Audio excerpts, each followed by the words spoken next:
মহাভারতের এক আশ্চর্য ও কম জানা কাহিনী এটি। পঞ্চপাণ্ডব যখন বনবাসে ছিলেন, একদিন তারা তাদের মা কুন্তিকে নিয়ে একটি ঘন অন্ধকার জঙ্গলে আশ্রয় নিলেন।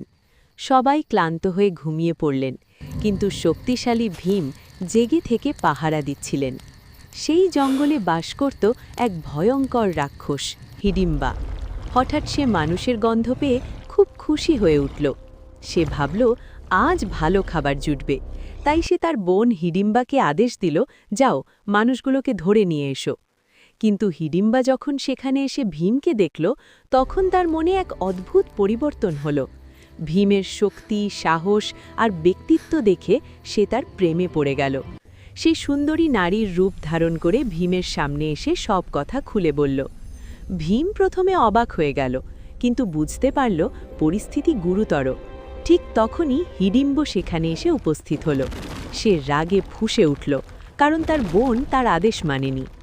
এরপর শুরু হলো ভীম ও হিডিম্বের মধ্যে ভয়ঙ্কর যুদ্ধ। জঙ্গলের মধ্যে প্রচণ্ড লড়াই চলল, গাছ ভেঙে পড়ল, মাটি কাঁপতে লাগল।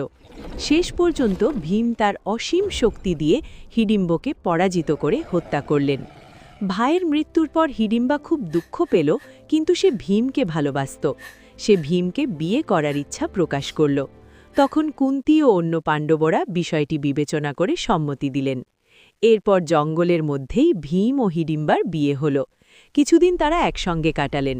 পরে তাদের একটি পুত্র জন্ম নিল, ঘাটোৎকচ, যিনি পরবর্তীতে মহাভারতের যুদ্ধে এক মহান যোদ্ধা হিসেবে পরিচিত হন। শেষে ভীম তার কর্তব্যের জন্য আবার ভাইদের সঙ্গে চলে যান, আর হিডিম্বা তার সন্তানকে নিয়ে জঙ্গলে থেকে যায়। ভালোবাসা কখনো রূপ বা জাত দেখে না, এটা হৃদয়ের বন্ধন। ভিডিওটি তোমাদের ভালো লাগলে অবশ্যই এই চ্যানেলটি সাবস্ক্রাইব করবেন, লাইক করবেন আর লিখে যাবেন কমেন্টে আপনার রায়।